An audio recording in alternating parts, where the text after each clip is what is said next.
Well, hello, good evening and welcome. Welcome back to Rangers Radio. Join myself, Fox here. On the panel this evening is the one and only Bridgeman and my mate Fox. Evening, gentlemen. Evening, Ox. Evening, Bridge. Evening, listeners. Oh, can I say a big good evening to you two guys on the panel here. Huge good evening to the boys in the lobby, and a massive good evening to all the Rangers fans all over the world. Good evening and welcome to Rangers Radio. And how about you, Bridge? I'm absolutely excellent, pal. Thank you very much. Absolutely excellent. I've just had my 72nd birthday, so I'm very happy. Very happy. 72nd. And the wife got me a present. May I tell you, she bought me a lovely cushion for my seat, and it says, I hope all of you listeners are listening. It says, polite notice. Bridgeman is watching football today and does not wish to be disturbed. Thank you for your cooperation. She see the one she's going to get for her birthday about soap operas. I can imagine. Mrs. Bridge is watching the soaps now. That's it. Stay away. What about you, Fox? Did you get anything interesting for you over the festive period, mate? Any nice gifts or anything you know about? A few nice surprises as you normally get. Got myself a nice new pair of pyjamas. First time I've ever bought. I had a pair in my life. I've never used them before, but you never know. Might enjoy pyjamas. Pyjamas? What, stripes? No, they're checks, mate. Oh, checks. Oh, made in Prague, were they? I was just expecting that one. That was good. Made in Prague, either that or they got to put the Provi. I'd like to see a look. Fox here, what about you? Did you get? Oh, you know me, I'm a man of few minutes. What I did get, but you might like this. I'm not into gadgets, as you know, or phones or anything like that, but I got some ringtones. Oh, you're kidding? Yeah, I get some nice ringtones, but you carry. This is my first one. When my phone rings, this is what comes up. Right. What, he's a shocker? The man's a shocker. Oh, you've done it for me. And when I get a text message now, this is what I get. Just a one sleep now. And when Fox tries to get me on Skype, this is what I get. Brilliant. Absolutely brilliant. Keep it going. Keep it going. Well done, guys. Regardless. I love to see it. Right? So I'm sitting there in the middle of the night. The next thing is somebody sends us a message. All I hear is you saying, "Keep it going." Keep it going. In fact, there was one night I thought you were cheering me on. Very good. Oh, superb. Absolutely brilliant, pal. Well done. Well done indeed. Can I thank Old School for doing that for my phone? Absolutely brilliant, mate. It's absolutely tickled me to death. It does. Brilliant when it rings and I hear you coming up. Well done to Old School for that. That was superb. Really funny. Funny. I like that, Fox. That was good, the Old School, wasn't it? Aye, brilliant. I need to get some of them. Tickle me. Keep it going. Where is he? He's in the room. Anyway, so back to the football. Obviously, we've had the break, mate. And the bad weather's coming in Friday. But there we go. Don't get me started. But the team's been in Tenerife. A lot of pictures. Obviously, we talked briefly. None of the signings had sort of been confirmed. The two officials signings coming in the door on loan had been confirmed, but they were strongly tipped. So Stephen Davis, Jermaine Defoe came in to the boy Kamara and Jones. So we're done with work early, Bridge.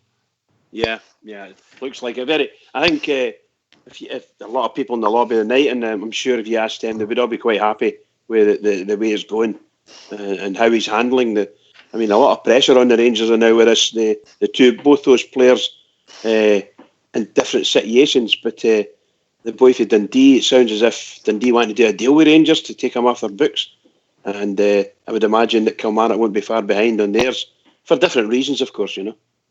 But no, good luck, good, well done. I'm really pleased, Davis. Well, we spoke about it just before holidays, and really, really great to see he's made it back, and. Defoe, well, we don't need to say too much about Defoe. Get him fit. He's had a good pre-season there, we hope. To all intents and purposes, a pre-season. So let's hope his natural fitness and the way he looks after himself on top of Stephen Gerrard's heavy training sessions Hopefully he's ready. He's good to go, and we'll see what he's like. But so happy, really, really good. And Fox, I'll ask you this question, mate. Well, Ajara's left and Sadiq's left. We've replaced them with Defoe and Stephen Davis. Now, whether we'll get a better starting 11, we'll maybe get a better 13. Is that fair? Oh, without a doubt. We're talking about replacing 2 young players just making their way in the game to 2 players who have bags of experience at both club level and international experience. Terrific signings for Rangers at the moment. I think we've took a big gamble here in this window, and a lot of praise to the board. For me, is they've decided to have a go because we're in touch, and I think they're due a lot of credit in backing the manager up with funds to bring in these players. That's a fair comment, Bridge, because obviously the wages have to be found, and the board have done their bit, the support are doing their bit, that the shop's busy, the stadium's busy. I believe that I got a message today that the St Mirren tickets were on sale at 9 o'clock, Bridge, and by 9:05, the guy couldn't get one. Yeah. I got a wee text from Skipper, and I'll tell you the Skipper now in a wee minute. But I got a wee text from Skip saying that he couldn't get in. He was stuck in the queue, and all of a sudden it came up and says all sold out. So I've been kind of follow, excuse the pun, and I've seen guys saying tickets have came on, so they must be sort of eking them out. I dare say season ticket holders giving their ticket up or something like that.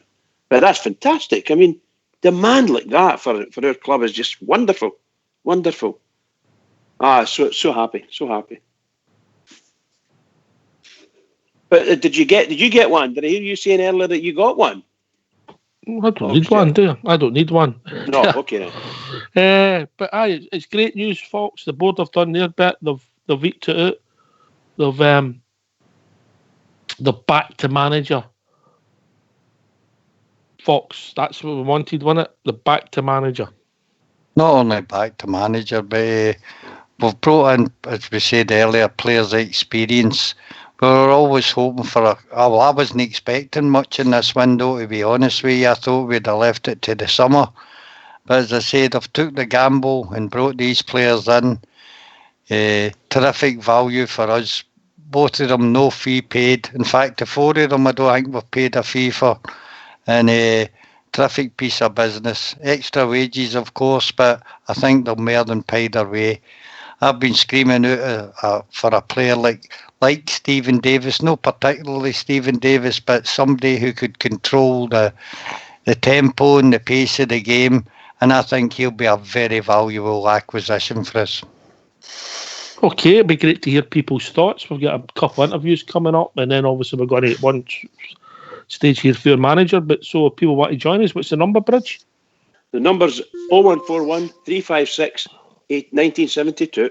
Oh, no, I forgot it there. Really saying 1872 there. Where else can you join us? Where else can you join us, Fox? You can join us at rangersradio.online and on Skype. Very simple programme to download if anybody's no got it. You'll usually find that it's free in any of the app stores, and it's a good way of getting in contact with the show. Very easy to fill in, and that's a thing you should try. If you're going to be part of the show, I'm going to be a regular caller, it might be beneficial going forward if you get Skype on your phone. Our first caller's joined us this evening, and he is a close personal friend of mine. It's the one and only Travel Rug. How are we doing, Travel? Hi, good evening. I'm doing Happy New Year to my old mucker. Happy New Year to you as well. When did you stop saying that, mate? When did you stop saying that? Well, you're the first one I've said it to for a few days, because it is still a Happy New Year, isn't it? Aye, it is, mate. Aye. Can I just wish Bridgeman a happy 72nd birthday. All the best to you, Bridgeman. Oh, very kind of you, pal. And I've just said that in the lobby to other boys. Don't be some very kind wishes. And Ox, what were you doing in your 72nd birthday? Oh, that's a sorry. I think I was up visiting you in the hospital, the care home. It's I think the good feelings continued, hasn't it? We've just stayed on a wee bit of a roll between Well, obviously the victory on the 29th, and then everybody was still in a bit of euphoria for that. But then for the club to come out and make the moves so early, it makes it look as if they're prepared, doesn't it? It makes it look as if they've this has all been part of a plan. They got the players in, they got them across to got the two players across to Tenerife. They tied up the two younger players, the ones that got them on the Bosmans, got that sorted quickly. And I think I've mentioned it before, and it's a great sign for me is that we're going and picking the best, and maybe not the best, but the better parts of Scottish talent. That was always a sign for me in years gone past, is that when there was a good player in Scotland, we went and got them, whether that be Duncan Ferguson's or Alan McLaren at Hearts, and the boy Johnson at Hearts. When these players were showing something, we went and got them. For a few years recently, we've not been able to do that.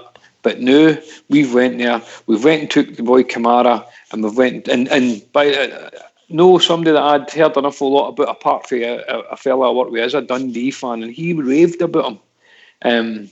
And then we went and got the boy Jones, and the Kilmarnock fans, I know they've turned against him, but they loved him up until he came out and signed for us, and his wee tweet that's upset them all. But it's a great sign that the club's gone in the right direction. You mean when they put what P? What P? Exactly. Some people are easily upset. I know. We've also been joined by the one and only Rudy Bear, who's just finished his Christmas dinner. How we doing, Rudy? Evening, gentlemen. No, that's next year's. That's next Christmas dinner he started. I've had two in one. How we doing, Rudy? Aye, good. Everything's good, Docs. Good, mate. Good. Smashing that. Are you happy the way things are going? Looking forward to the game on Friday. Everything positive in Rudy world? Aye, definitely. Looking forward to getting back to the football again. You kind of miss it, don't you? You know, seems like a long time since the 29th, since we had that last game. So it'd be great to get back to the football. As for the transfer window, I've talked to my mate about it a couple of days ago there, and he's absolutely convinced we're not finished yet. He thinks we'll still bring another one or two players in. Doesn't he think business is done? Well, that remains to be seen, really, doesn't it? But I think the business that we've done already is fantastic. Absolutely delighted to get Stephen Davis over the line, see him back at the club again, and Jermaine Defoe just speaks for itself, really. That's a real quality signing, that is, you know. The boy Kamara I really like. I think I made my thoughts known about Jordan Jones, but look, if he comes on and pulls that blue jersey on for us, he'll get my back 100%, you know what I mean? So far, you know, we've just carried on really for the result on the 29th, which we were all absolutely ecstatic about. And much more so the performance for me, Ox, than anything else. You know, the result was great. But I think it would only be right, Rudy, that if we congratulated that team that we played on the 29th for being such good losers. Really? That's a shocker. That's a shocker. I mean, to lose one game... Oh, I thought that was my phone there, Bridge.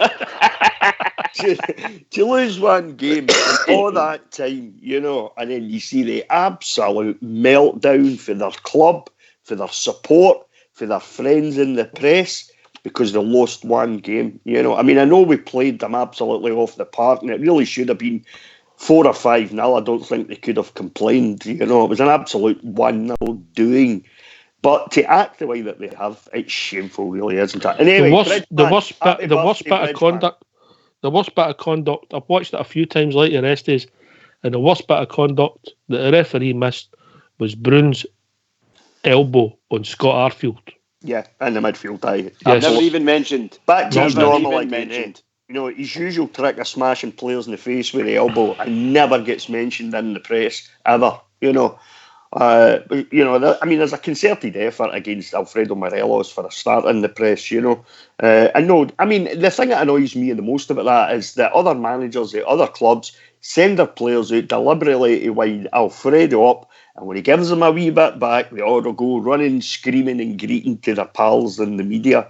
Yeah, they're hypocrites in my opinion, you know, and I think Stephen Gerrard touched on that a few weeks ago in one of his interviews, you know. You know, Rudy, what did you get for your dinner tonight? You need to tell us. It was a chippy tea the night, Bridge. Oh, a chippy tea. Oh, standards are slipping. Didn't get until late, so fishy tea. But I was just going to say that we beat them once. Was it once in 13 or something like that? We beat them. Yeah. And that's been a fortnight now. And it's every day in the press. If there's no one, it's another, or there's two. Been enjoyable, isn't it? But the thing is, none of these people, none of them, said a word about the game, about this, all this nonsense that they're talking about now. That was never mentioned after the game. Maybe they just wanted to get away from it all until the next day, so that they could rest their ears or whatever, and no take any stick. And then they've dug it all up, and it started with the BBC. Anyway, we've also been joined. I'll come to you in a minute, Travel, but we've been joined by GFK. Evening, GFK. Good evening, guys. How we doing, mate? I'm alright. Happy birthday to you, Bridgeman. Jimmy, thanks very much, pal. Much obliged to you. It was nice to meet you and catch up with you and Skip last week at the Rangers Legends. The concert was a good night, mate. Brilliant night. Yeah, it was, mate. I'll have an announcement on that later on. You sure it wasn't a school reunion used to? Skipper. It was a good night. What a shocker you are, boy. Our youngins enjoyed ourselves. We're no boring. How you doing, guys? What a fantastic couple of days or a week it's been with the signings that we've made. And I'm the same as Travelrog. It's all as if it's all pre-planned. We've put a lot of good things in motion and they've all came to fruition now. So I'm over the moon. I said that to Skipper and Bridge last week. We were chatting about it. The signing of Defoe is a fantastic signing. Steve Davis has said before, as long as we go open for nothing, and that was going to be a great deal for us. Jordan Jones, you know my feelings on that. I think he's a work in progress, and I'm quite keen to see the boy Kamara. It's a good game against us at Ibrox, but we'll wait and see if he manages to fall in and become part of the squad. But you made a good point at the start, Oxyar. We've got a 13, maybe a 14, 15 hardcore squad now. First players who are up for it every Saturday, Wednesday, whatever we play.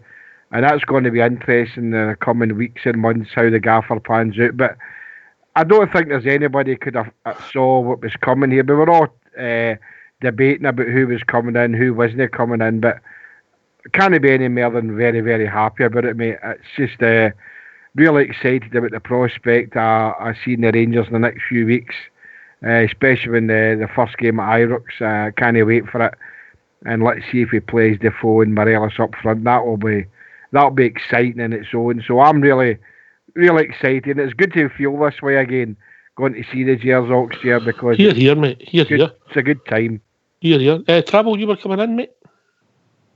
I was just I wasn't really wanting to be talking about the press or what the writers have got to say, but I was actually, if anything, I was just wanting to continue to talk about how good the performance was on that day. If we were going to talk about that, let's talk about McCrory. Let's talk about Arfield, the way Arfield totally destroyed that midfield for them, and just with total work rate. And I think probably we all get really excited at the start of the season when we played that high pressing game, and we've not played that for a few months. But there against on the 29th, we went back to what Mr.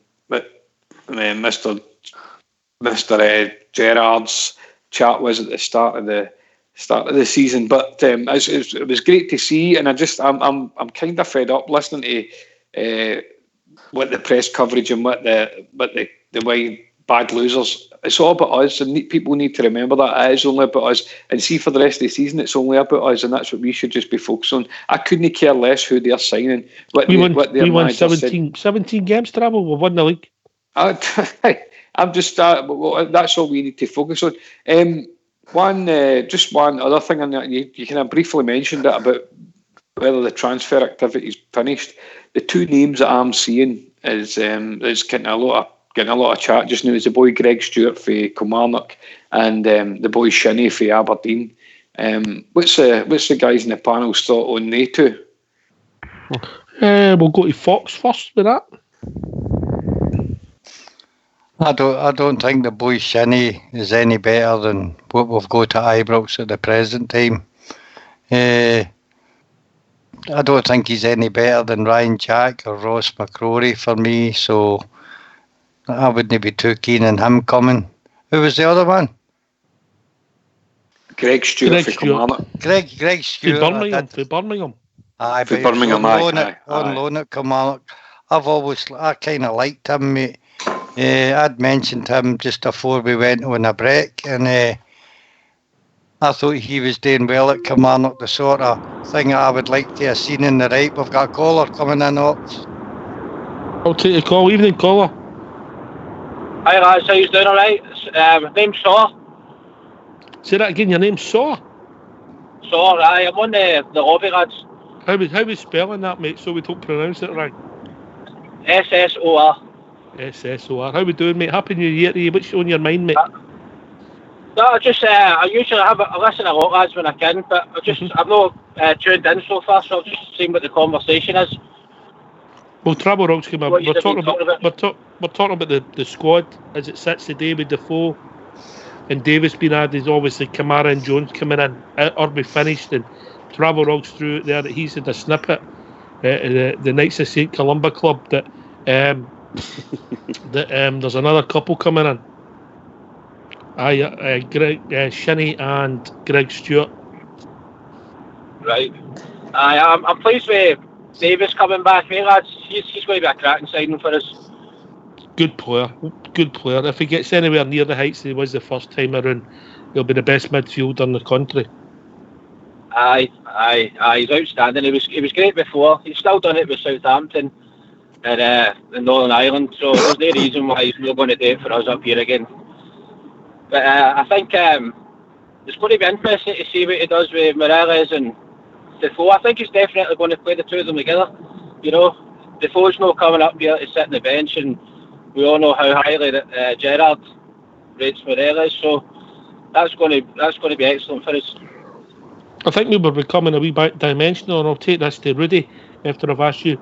We played that 4-3-3 all the time, and I think he's brought Defoe in, and we'll play different setups for different games, Rudy.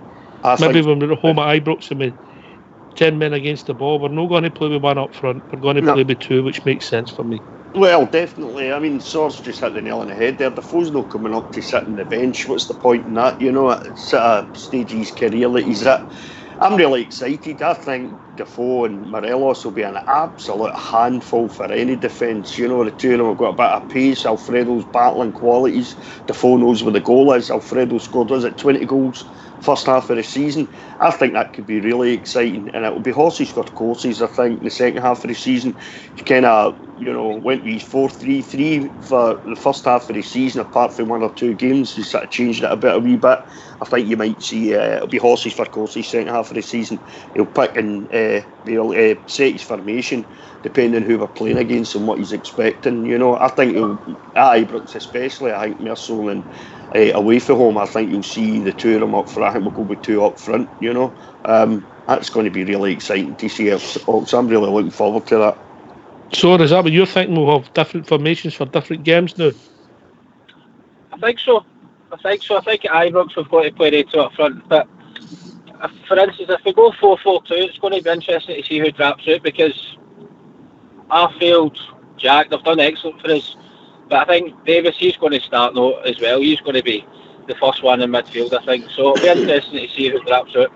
But it'll be excellent, because I think if the two of them play up front, Morelos will drop short and it'll create a lot of space for Defoe, and that's where he's lethal. So he is. Look, sorry. On you go, Bridge. I think it's going to have to be 4-4-2 if he's going that way. If he's going to play the two up front in that sense, even if it's just one behind the other, I think it'll need to go that way. I don't think we've got the squad at the back, the strength at the back rather, at the moment to go 3-5-2.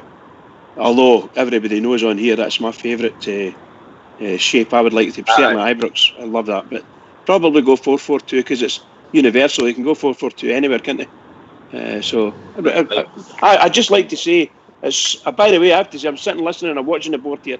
It's just fabulous that everybody's back and we're all talking about Rangers again, because we're probably driven by partners and wives and husbands, if you've got one, mental. So it's been really great. So keep going. I'm just listening in. Keep going. Bridge. Yo. I know you keep saying every week, every game's massive, and you're spot on, but Kilmarnock is huge in it next Wednesday. Well, can it get any bigger? Can it get any bigger for us? You know. And I'll tell By you the what, way, I if make we no go- mistake. Sorry, make no mistake about this. Friday night is absolutely huge, because if we're going to play these guys, Davis, if you're going to put him out in a game against Cowdenbeath and Defoe, they better have huge big shin guards all the way up to their ankles, right up to their knees, because they're going to get leathered, and that's for sure. Yeah. Listen, I give them sorry. on you go, mate. Carry on, mate. No, I give the two boys an hour run out anyway. Get their legs stretched, get them a bit. Hopefully, Defoe can get a couple of goals, get the confidence up, and then we're ready to go next Wednesday night. Listen, we're getting feedback through your background noise, mate. Can I ask? We'll trap you for the call, but if you listen, don't be a stranger and get Skype on your phone, because going forward, Skype might be changing, and it'd be great to hear from you anytime, mate. Well, thanks for taking my call, lads. Cheers. No problem, Cheers, sir. sir. All the best, mate. Cheers, sir. Cheers. Take care. Cheers. Cheers, mate. Cheers, mate. There's a message. Get Skype. You don't get interference.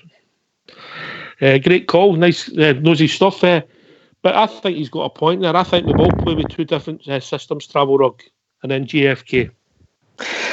Aye, and I think we'd been hoping for that when we started the season.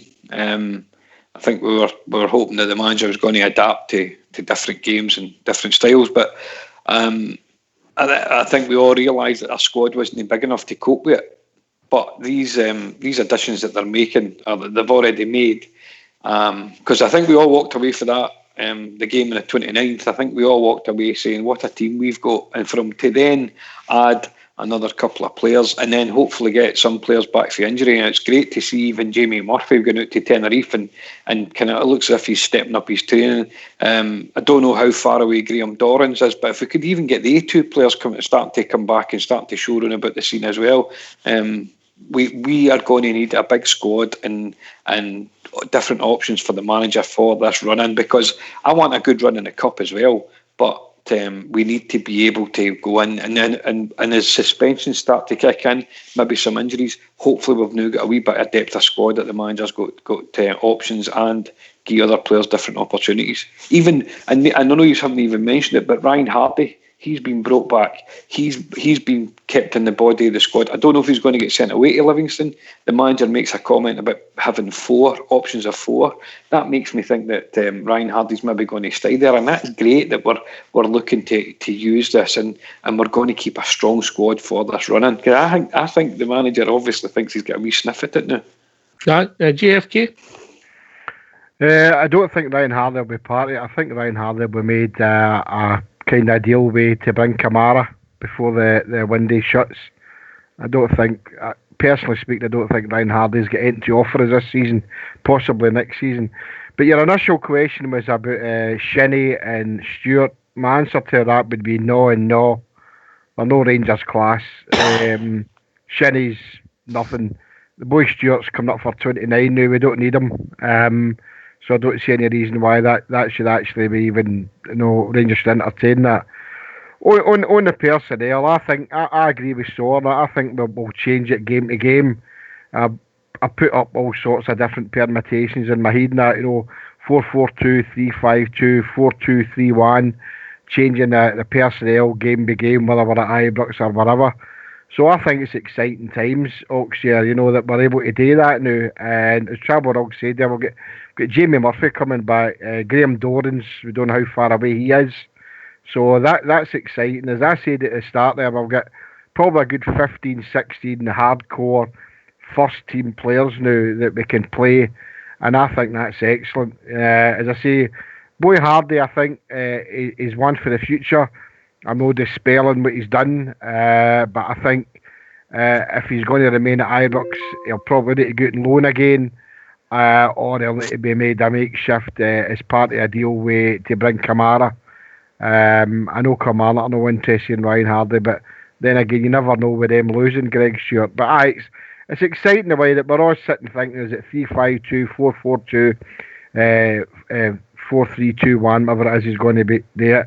So that's exciting for me to see him play Defoe and Morelos up front. But the midfield for me is, like so we don't know, Davis, Jack, Arfield, McCrory, any 3 out of the 4, or any 2 out of the 4, depending what system the gaffer plays. Mm-hmm. We'll be joined by a caller. Evening, caller. Evening, guys. How you doing? Oh. Who is it? Evening, Jeep. Oh, Jeep. Sorry, mate. Jeep. That's all right, bud. Jeep, you're a tech. You need to get Skype sorted, mate, so we know who you are. Hello, Jeep. Happy New Year, pal. Happy New Year. No. Happy There's New Year, no bad connection. It's just that Skype's playing funny just now, and the more people with Skype, the better for the show. What's on your mind, mate? No, I just thought I'd give I've been listening for these came on at 9 o'clock, so I just thought I'd give you you want some of the Bridgeman ringtones for your show? Aye. That's no, are you happy with the signings, mate? Oh, definitely. Aye, definitely. I was more listening to your I thought there I'd give a wee phone up when you started talking about Shinnie and Stuart, just as I was ringing up there. I'm sorry I didn't catch who it was that was talking, but I heard them say no and no. And I'd have to agree. For me, at best, Shinnie would be cover for left back. I think I'd probably just convert him to left back again if it was to come. Greg Stewart, he was at Aberdeen last year, and I don't think he'd done that well with Aberdeen, if I'm being honest. I don't think they were too fussed on wanting to keep him. I think he was doing a bit better at Kilmarnock and that, but I don't know. I don't know. There's just something about him that doesn't really excite me, either of the two of them. But I mean, a part of me still wants to sign him just to continue the meltdown in Scotland. Just to noise other people up. But that would be that. I mean, I imagine we took Aberdeen's past 2 captains in the space of 3 years. That would be something, So, but and for purely footballing reasons, I've got to agree with the last guy that was talking. I'd better know as well. That was GFK. He's old and he's wise. Travel. What's your thoughts? You raised the names. What's your thoughts? Can I just say I'm not sure about Jimmy's wisdom. The age I can understand, but the wisdom I'm not sure about. So what do you bring that in for?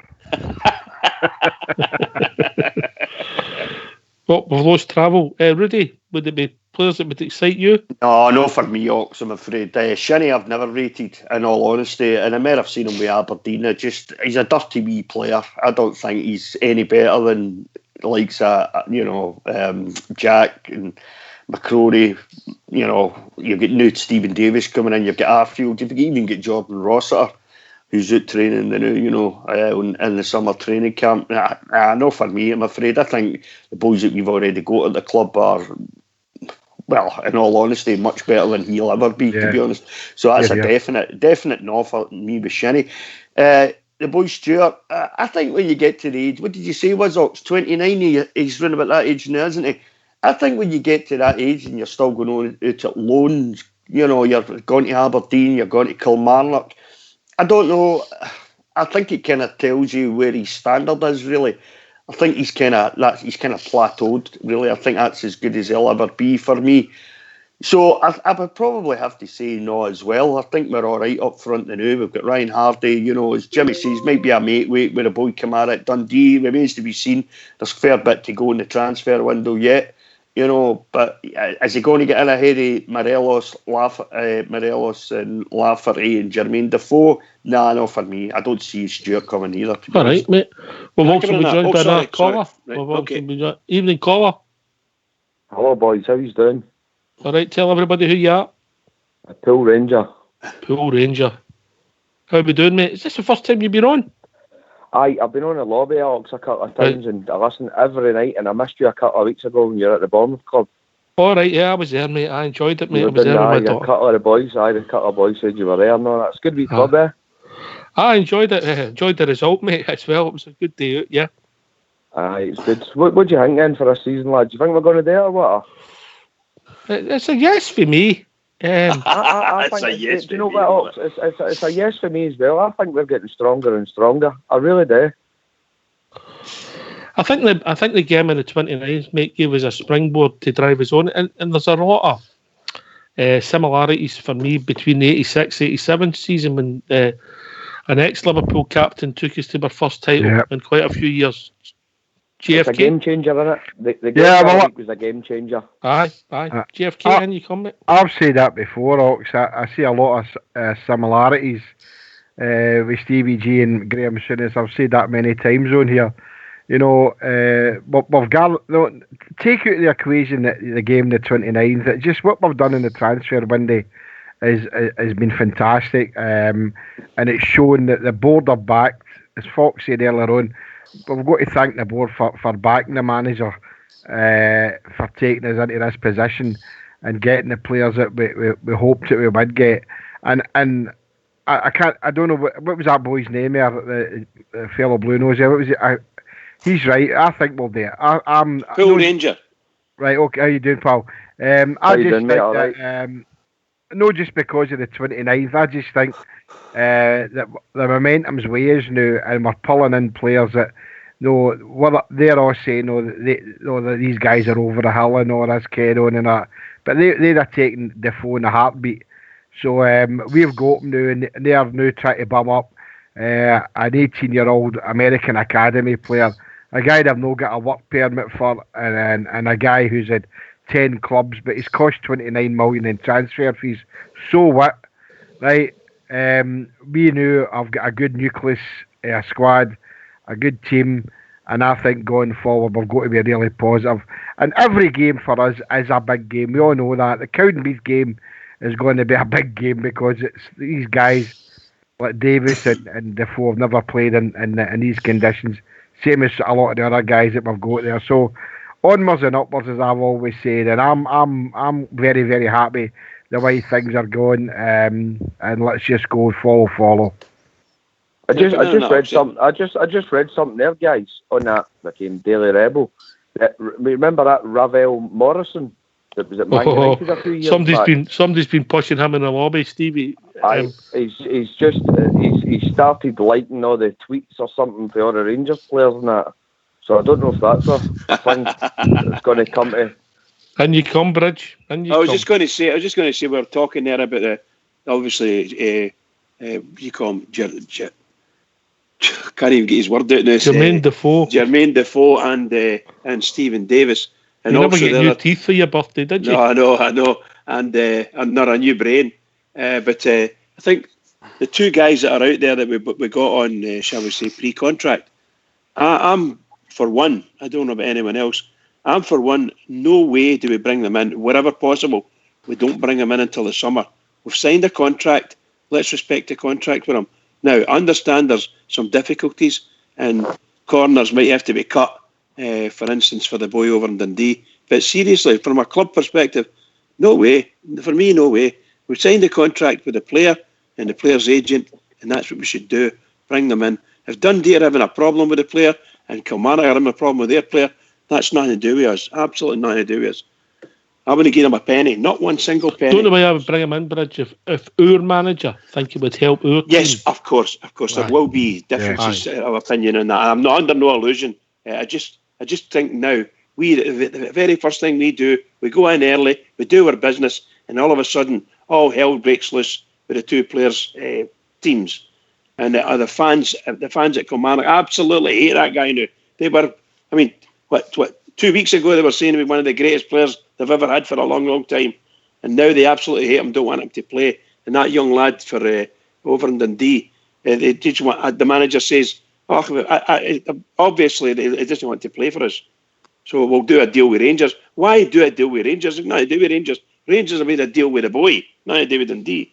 So what they're going to ask us to do, obviously, is to pay £100,000 or something like that. No. Can I just jump in there, Rox? On you go, Pool. What do you think of Mark Allen? I think he's done an absolute brilliant job, Well, there's been times... His business, the thing... It just seems that they've got it all under control. Everything's done early. Nobody knows anything about it. There's no stories in the papers or nothing. It's just done and that's it. When we've done great business in the summer, a lot of players in, a lot of players out. I think in the summer, some of the great business he's done, and I'll take this to Rudy, was getting players out the door. Now, there's been times where some of the signings, Arfield wasn't playing well, and you questioned whether Worrell was good enough to play for Rangers, and Flanagan. Aye. We've had particular different matches, but as a collective, I've got to say he's done a great job for the base that we're starting for. Rudy Bear. I was amazed, in all honesty, Ox, at the job that they done in the summer, Mark Allen especially. I mean, I think we get 23, 24 at the door. You know, some have left for good, some we got out on loan. That space had to be freed up to bring in 12, I think it was, maybe 11 or 12, maybe a wee bit more than that. You know, new players that were brought into the club with Steven Gerrard and Mark Allen. And I think they've done a phenomenal job in the summer. You know, and like you say, Ox, you can pick games where, you know, you can maybe say, well, he didn't do very well. He had a slow... Arfield, for me, had a slow start to the season, to be honest, his time at Rangers. I thought Arfield... I was a bit disappointed in the first few games, Arfield's performances in the first few games, but then it certainly picked up. He kicked up a level for me. And against, you know, the 29th, he was phenomenal for me in the 29th, you know. But as far as the job that they've done in the summer goes, brilliant, absolutely brilliant. And like Pool Rangers was just saying there, the job that he's done, Mark Allen has done already, you know, we're only sort of not even halfway really through the January transfer window. You know, he's brought in 2 players of real quality, experience, you know, English Premier League players, 2 guys who know what it's all about to play at a top level. You know, 2 young players, you know, they've managed to tie up own contracts to come back in the summer. Kamara, I really do rate Kamara. I think Kamara's a cracking midfielder. Like Bridgman, don't think we need him the new. I think we're all right the new. I'd be glad to see him coming in the summer. And the boy Jordan Jones, you know, you've seen Kilmarnock fans, how they've been acting with him. Regardless of what's happened at other clubs, the business that we've done so far, that Mark Allen's done so far, this is all work that obviously was going on behind the scenes and the run-up to the start of the January transfer window. It looked like they had all their ducks in place. As soon as the January transfer window kicked in, there it was, you know, a few short days, and it was announced there's 4 new players for us already. Here, I don't think we're finished yet, Ox. Well, we'll wait and see, and it'll be great if we get added quality. Pool, the big thing for me is, with Ajaria and Sadiq, whatever we were paying them, and they wouldn't be on cheap, and we've basically brought and improved our squad, and our budget's not went up by much. It's night and day, Ox, is it no? Ajaria and that out, and Davis, it's absolutely night and day, innit? Even you look at the big man up top, they play him against Aberdeen, never played a game. You put him up top, he done, apart from the dive, done nothing, and then you're bringing in these quality players. You can't argue with it at all, can you? Really? Brilliant. No for me, GFK. I've not been on, guys, but so far, if it was for me to say Gerrard's half a season, I'd give him 8 or 9 out of 10 so far. I thought the European run was brilliant. It was an added bonus, and I thought it was outstanding. Here. But we're a tough crowd, mate. We're a tough crowd. I mean, we come on here and we talk about individual matches, and we want to string people up when we draw with Kilmarnock at Ibrox or after the D performance. But the manager's been so honest with his GFK. He said we're work in progress. There's going to be some bumps in the road. And if he's even some of the bumps out in the first 6 months, what a job him and Mark Allen have done. Oh, of course you have. I mean, I've said this many times before, you know, that the job that they've done is excelled over everything that we thought would happen. You know, we're all here at the start of the season thinking, okay, let's see how far Steven Gerrard can take us. Is it going to be try and keep the team together, try and make sure that he's got a team to go into forward for next season to maybe win something next season. But the European run was absolutely fantastic. And some of the players that the Mark Allen and Stevie Gerrard and Gary McAllister brought in have surpassed everything that we ever thought. And he's brought in some good hard-working players. But he's enhanced that now by bringing in a player like Stephen Davis in the midfield, and obviously a proven goal scorer to go up there and help Fred put the ball in the back of the net. But I mean, none of us ever thought we'd get to this point so early, and it's pleasing. It lets know we're not going over the top, but we know going to see the Rangers every week that they know there's a good team here, and we just needed a wee bit of tweaking here and there, and a couple of players to be brought in at the right positions, And Mark Allen, and Stephen Gerrard, and Gary McAllister have done that, and it's going to be fantastic going forward. On the boy Kamara, I would take the boy Kamara the new if he had a chance. If it was means Ryan Hardy would go and get a first team experience as a makeshift, a make weight for that.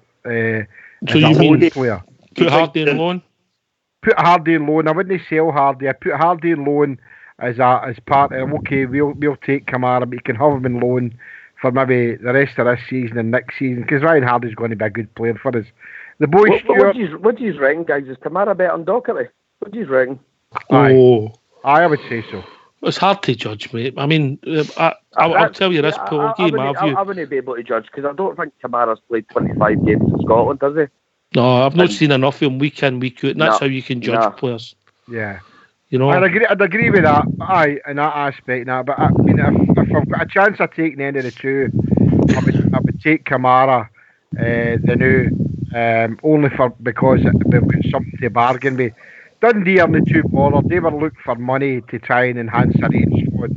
But the likes of the boy Jordan Jones, a lot of bad noises coming out of Kilmarnock that they shouldn't be playing in that. And a lot of noise at Judas and all that. I'm with Bridge on that aspect of the Jordan Jones situation. Is that, well, we've made a deal with the player. It's we use now. So it's up to the boy now to bite the bullet and just sit about. And see out the rest of his contract to May. So I would take Kamara. Jimmy, can I ask you how much you would pay? How much were you willing to give Dundee if they asked you for money? I would use Ryan Hardy as a bargaining chip, Bridge. I would say, well, look, we've got a player here who's looking for first team football. Are they interested in him? And if they say no, we'll say, okay, we're just going to sit tight and wait for Kamara to come in May. Can I ask you on that, Jimmy? Forgive my ignorance, I didn't mean to jump in there. But are we allowed to do that? Can you send a player out to two different teams? Remember, he was with Levy. He's been with Paul, Bridge. You can do it twice in one season. You can do it twice. I just wanted to know, that's all. Yeah, Bridge, you can do it twice in one season. That's no more than twice. Cool. So personally speaking, as I said earlier, wait a minute, Paul. There's a wee lag. Let Bridge finish, then we'll come to you, mate. On you go. Sorry, Paul. I was just going to say, I've said earlier, and I mean it sincerely. No offence to anyone. For me, the two players we were going to sign, that's the team's problems. And if they want to do what they want to do with that player, if they make Rangers an offer, they better make it a good offer for Rangers to take. Either of those two players. I wouldn't touch them. I'd leave them. They're talented purposes. In 5 months' time, they'll be finished up wherever they are. I think the problem with Kilmarnock is quite serious. I don't know whether they'll ever play that boy again. So they're going to have to do something. Remember, this is a guy, Rangers offered 350,000 for him a year ago. That's what they did, and they told him to piss off. They're looking for $1 million. So, and you come, Paul. What do you think? Maybe going for Jordan Jones at Kilmarnock and get him now and give them Lee Wallace. That's if Lee Wallace wants to go there, mate. He's in a different situation altogether. I heard a wee snippet down here, obviously, through the papers down here, that Bristol are interested in him. But whether that's true or not, I'm not too sure. That was rumoured at the first couple of days of the new year. I mean, that'd be a good move for Lee Wallace. I think that's a wee bit above Lee Wallace's standard, if I'm hoping. Bristol. Stuart McCall's looking at him as well. Well, he's at Scunthorpe. He's a Scunthorpe manager, Pool. He's seemingly having a wee sniff round about Lee Wallace. I know he's already got Jack Alwick. He's got my goalkeeper down there now, so he's seemingly having a wee look at Lee Wallace. I know, and that's quite a good shout. I think Lee Wallace is quite done now, championship level in that wise. He's going to need to go a lower divisions now, innit? But that's a good shout, Phil. I mean, if we could use Lee Wallace as a make weight for maybe Jordan Jones. But I'm the same as Bridge, and the fact is that no money would change hands for me. I don't want to give them money, but if they're willing to take a player off us that enhances your player for the future, then and then obviously it enhances your team by bringing that player that we want, I'm all for that. But as far as cash goes, I wouldn't give them a dime. I'd give them nothing at all. Do you think anyone would take penny off our hands? Well, we'll see. Fox, you've been very quiet sitting back there. I'm just listening away. I'm listening to all the boys' views here. Very interesting. And yours? My view in Kamara, I think I would agree with you. I think it was Jimmy that says Ryan Hardy alone to Dundee. They're struggling to score goals. And we take the boy Kamara. I'd be happy enough with that. You know, I think it's Jordan Jones. Don't know where he fits in at all, mate. I don't know if you can see a position that he's going to play in front of MD we've got there. I know he's not going to take Ryan Kent's job off him. I don't think so. So possibly Candiace's. Is that what you think? Can he play? He's right footed, but plays on the left. Yeah, am I right when I say that? Mm-hmm. I think you are. Right, so I don't think he's not got the work rate of Kindia, so is he? No. Would they not be a natural replacement for Kent when Kent leaves after his loan deal? But I think that's a point Fox has made. You've not improved your team. What we are doing is, like I said, the two boys are both one's 23 and one's 24. We've got older midfielders in them, of course. We've got Dorns at 31. We've got Arfield at 30. Who else is there? Andy Halliday at 27. Jack's about 26. So we've got a good blend of youths. Not so much youth, seasoned professionals around about the 30 mark. We've also got up-and-coming players all around the 22, 23, 24 mark. Plus we've got the stuff that's coming through from the development squad guys. I think we're setting out a very good plan here. I think we're adding stock and value to the team, and I think we're doing it in a good, steady way that's no breaking the bank. I think we're doing great business. I'll say a big here for that one, Foxy. But that sounds to me as if we're doing a marvellous job, and well done to all the people involved. And once again, that goes back to Mark Allen again, doesn't it? You know, he's obviously been doing his work previous to the January transfer window. He's been working away in the background there, and I think he's done a fantastic job. I think there was a few disgruntled bears away at the beginning when Mark Allen came in. You know, there was some callers on here wanting to know what was he doing, you know, what was his job, what was he all about, you know, because he seemed to be a bit quiet for a wee while. But he was obviously putting his scouting network in place. And I think since then, since last summer especially, I think he's done a fantastic job. I'm well chuffed with the job that Mark Allen's doing right now, Bridgeman, to be honest. A lot of that goes back to Dave. A lot of people doubted him, but he seems to be getting it right now. Aye, for definite, I agree with that. I mean, the board have had a lot of obstacles, and we've been the first to criticise them at times. You know, you don't agree with everything that's happened, but on the part, we've definitely improved, and that's all we've been looking for. Bridgeman, improvement. Yeah, absolutely. That's exactly what we're looking for. I must admit, though, that what I've seen, only what I've seen of the lad from Dundee, he looks a tidy player and a lot of skillful player. And he came up for Arsenal, didn't he? I think he's through the Arsenal youth ranks.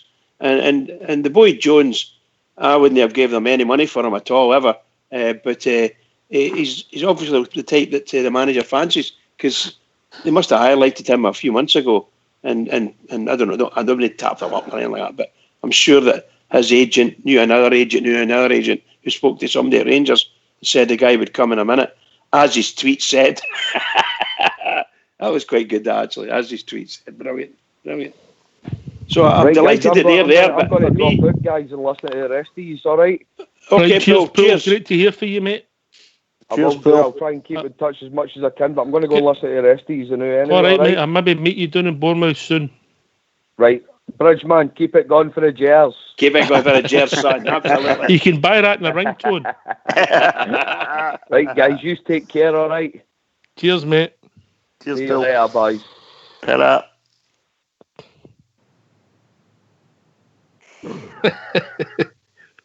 What do you never that on your cushion as well, Bridge? Aye. I just made a wee point about the Jordan Jones thing, Ox. A couple of weeks ago, I made my point about Jordan Jones and Ryan Kent. There's no comparison for me. Honestly, I really don't think there is. And I know I might be swimming against the tide a wee bit here with this, because I saw a lot of stuff on social media, and I don't know whether Bears are saying it to wind the Cali fans up or whether they truly believe that Jordan Jones is a real top-class player. But he's no for me, I'm afraid. He really isn't for me. And out of the 4 signings we've made so far, he's the one that I'm least bothered about, in all honesty. For me, if we could even just bring Ryan Kent back, even if it means just another season loan for me, I'd be chuffed to absolute bits by the end of the January transfer window if we can do some deal there with Liverpool for Ryan Kent. Because I think Ryan Kent is just going to get better and better. I think he's outstanding, Ryan Kent. I really do. Rudy, did you see that? I saw something in follow saying that the last estimate on Ryan Kent was like £4.5 million. Yeah. So whether that's still true, I don't know. Well, I think somebody made the point last week. I think it might be a couple of weeks back, rather. I think it was Cushy. You look at Solanke, who's hardly kicked a ball for Liverpool. And he goes down to Bournemouth for 19 million, right? 19 million. And does his hamstring in it? Is that right? Done his hamstring. It's just absolutely crazy money down there, Bridge, isn't it? And for us, I don't see us paying £4.5 million for Ryan Kent. I really don't. I don't think. I think the days are by me. All I'm doing really is making a comparison between the two players. I know Ryan Kent's no other player, and it looks like Jordan Jones will be. All I'm saying is, if I had a choice between the two of them, it would be Ryan Kent for me all day long. That's all I'm saying. I think that Ryan Kent, his name's been in everybody's lips. His section of play where he set up that goal for us was just out of this world. And that's just that one bit in isolation. And, when he made that pass and he left that boy Lustig in his arse. In fact, somebody said they're still looking for him, running about the advertising orders. But what a fabulous move! And that was total class, real class. And when you do that, I look at that and I think, oh my God, we'll never be able to buy him now. He's just added $2 million. It's his work rate. It's his work rate as well, though, Bridge. He's great. He's a great player. Up and down that left-hand side of the park. I don't think you'll get that after Jordan Jones because I don't think he's that kind of player. I think his work rate in the game of the 29th especially, but in other games as well, I think it's been absolutely outstanding, his work rate, I must admit, I'm not the biggest fan of Jordan Jones, but I do say when the times I've seen him against us, he has been a big danger. And I'm not saying he's the greatest player in the world, but he has turned out to be a big danger. And the two chaps that looks like Kilmarnock have lost were their best players against us the last time we played them. We drew one each at Ibrox. Just incredible. I don't remember him doing much in that game, the one each game, Bridge. I thought he was a bit of a failure actually in that game. Well, he never made many assists against us, but he certainly made some good runs. And admittedly, our defenders were up for it against him. But I think he looked not a bad wee player. So I've only seen him twice against us. It's all I've seen him. So I can't make too many comments. But the last time we saw him, when they drew one each, I thought he played quite well against us, considering where he was playing. He was playing at Ibrox. And my goodness gracious, he's 23 or 24. I can't remember what, Rudy. He's a good age, he's ready, isn't he? Exactly. I'm just wondering if Gerard got hold of him. You used to know a cloak in your house. Oh, sorry, boys. When you go. Sorry. Wasn't he his bridge, man? No. He's a tune, Oxford. He's a tune. Right, this one, it's a slow number for Blue to the Core who writes in follow. Got a wee message for him today. I thought it was quite funny. Anybody that's on there, the Rangers radio pages know what we're talking about. Yeah. And Fox has picked the tune. Get in mute, lads. Rudy, get in mute. Cheers.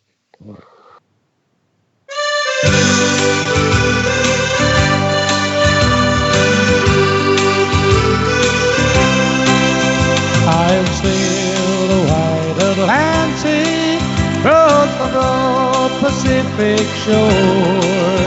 I've sailed around the stormy capes, I've heard the parties roar. I've flied the Indian Ocean, I've sailed the China Sea. But there's a sea back home in Scotland means more than all the rest to me. It's the blue, yes, the blue sea of my brow. It's the greatest sight that I have ever seen. It's the blues, yes, the blue sea of eyebrows. And it happens when the orange beat the green. No more I'll sail the seven seas, no more I'll ever roam. No more I'll feel the urge again. I'm back where I belong.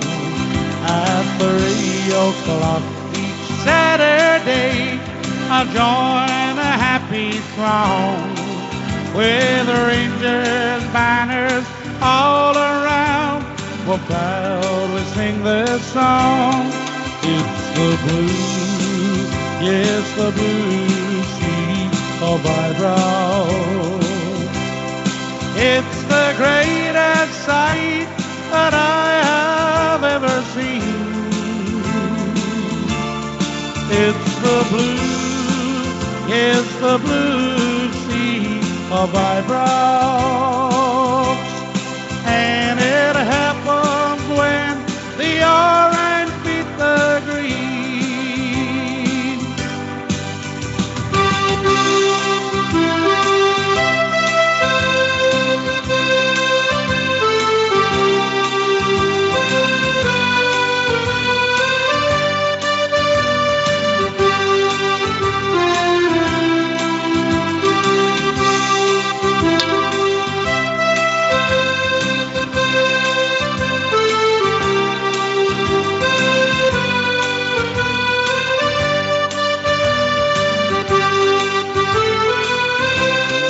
It's the blue, yes, the blue sea of eyebrows. It's the greatest sight that I have ever seen. It's the blue, it's the blue sea of eyebrows. And it happens when the orange beat the green. And it happens when the orange beat the green.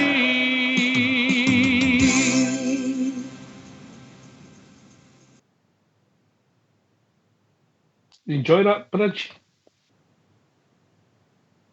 Oh, forgive me, I'm still singing. I'm still singing it. Fabulous. A wonderful rendition of that one. I love it. I just love it. Yeah, the Blue Notes, mate. Special song to me and my family, mate. But that Absolutely, was for, bud. That was for Blue Notes. Not, well, I forget the boy in Follow. He wrote a good message today. It was quite funny. Travel Rug, you back with us, mate? Fox, have a look in the lobby. There's an old raggedy fox. Oh, superb. Sorry, isn't it really funny, that is? Bob being a rat. Just Jeff G is wrote somebody who said that Fox get new pyjamas for his girlfriend, and Jeff G wrote in and asked if Fox has got a girlfriend. Just because Fox is polite, I think you're misjudging him, Jeff G.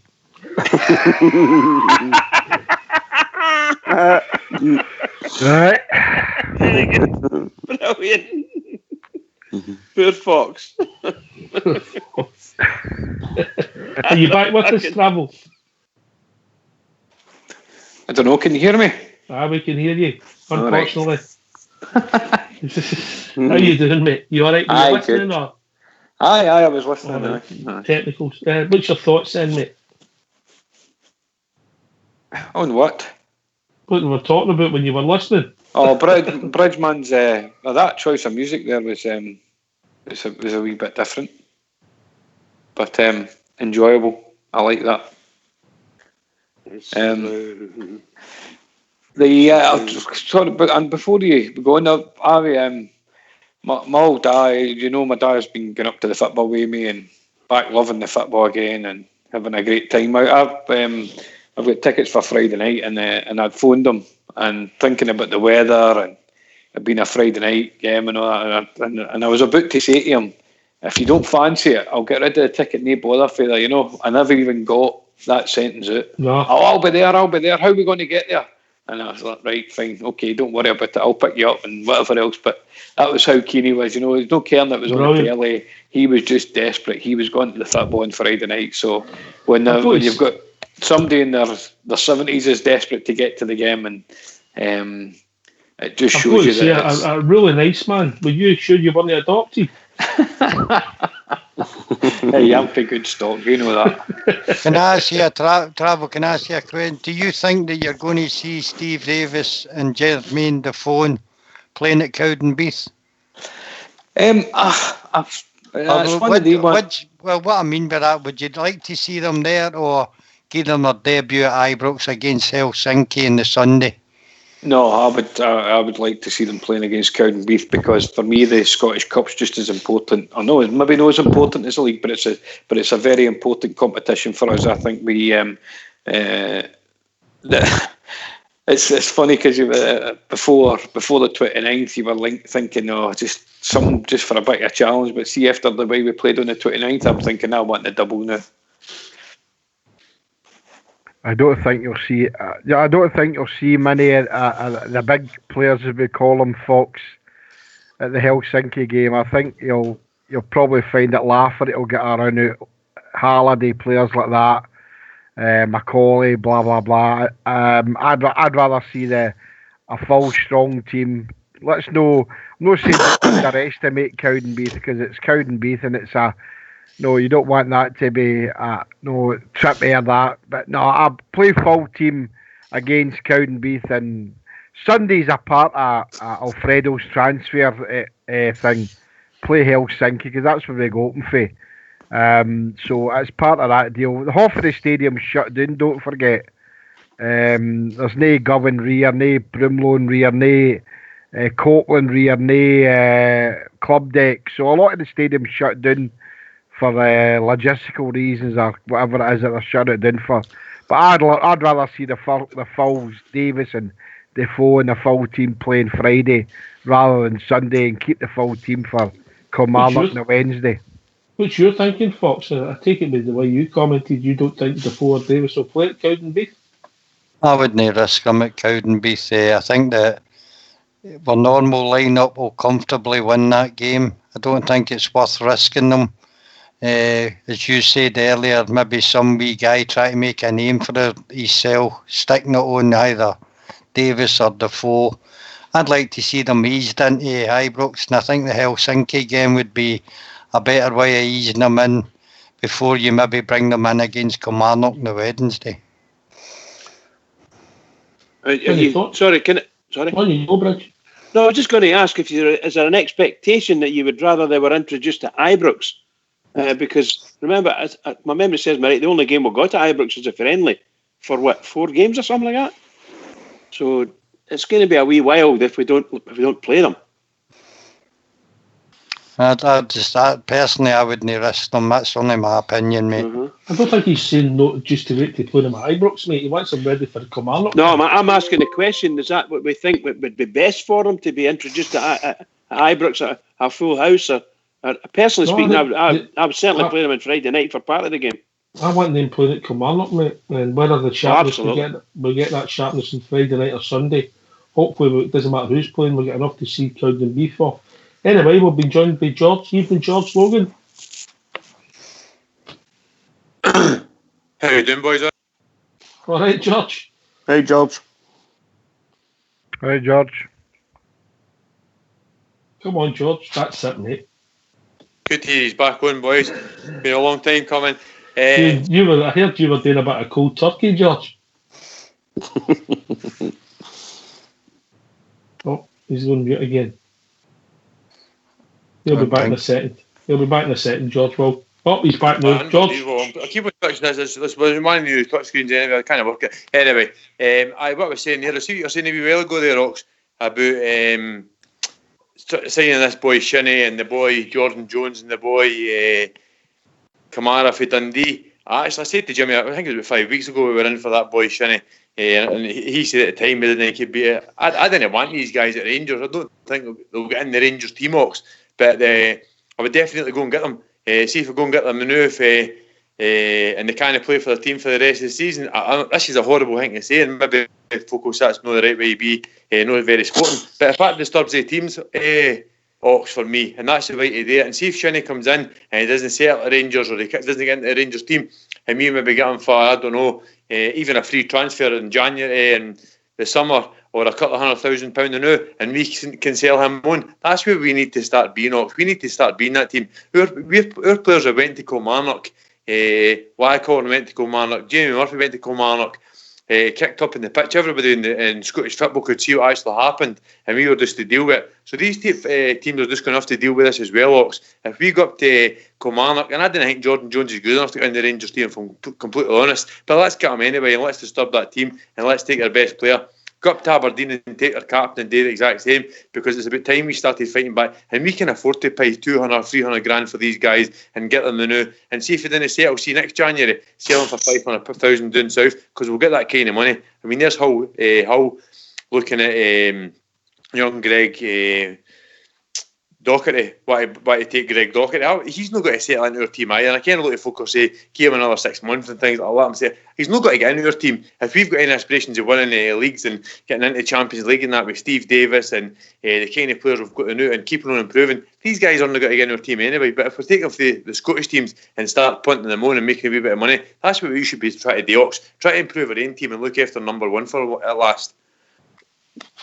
Ridgeman, I know you've got strong views on that. Well, I actually agree with George. There's certain ways going round it. As long as we're looking after the club, there's certain things involved in it. I met the boys in the Skipper and JFK and his boy Graham, and we were talking about some of these things.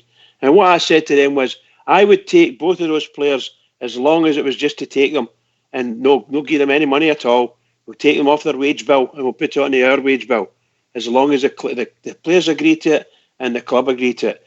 And much like I wouldn't even bother whether I played them between now and summertime, but just let them get into the Rangers way, and this is what they need to do, get training and all the rest of it, and ease them in. I think it'd be easy. I think you could build them up for that. But George is right. There's certain things that we should be doing, and we did in the past. We treat the clubs with a certain amount of respect and a certain amount of disdain, and as a good mixture, because we saw some of our players going down there and getting leathered and playing in that shitty pitch, and I'm sure sometimes you thought it was deliberate. They did it because it was Rangers and we could injure our players. That's the way I felt about them. I'd be quite happy just to take them off their hands, but give them not one penny, not a penny. All right, JFK. I'm in the same boat as Bridge. I'm not one to give them nothing, you know. And what George is saying there is right. You know, if somebody's wanting to bring in, somebody's wanting to pay some money for Docherty, if I've heard right, it's $500,000 for Hull City or something, then I would take it. But no, the players that we've got, you're right what you're saying. I think we've got more than enough to beat Cowdenbeath, but I'd still like to see us play a full team. I'm always under the great impression, I go forward with your first team all the time. I know we can say that Cowdenbeath are going to try and make a name for themselves and kick some of our players off the par, but come on, it's a game of football and it's a man's game, you know, so we can't be wrapping our players in cotton wool all the time. Regard bringing other players in, I still think there's maybe one or two still to come in, and I'm pleased about that. Greg Docherty, for me, I don't think he'd fit into the team anymore now. I think that the players that the Gaffer's brought in is sufficient in that position. So for me, unfortunately for him, it's no longer, same as Ryan Hardy. But I'd still keep Ryan Hardy for the future. But I'm happy with the personnel we've got, but I still would like to enhance it a bit. And we'll need to see if there's 17, 18 days to go in the transfer window. So let's see what develops in that, guys.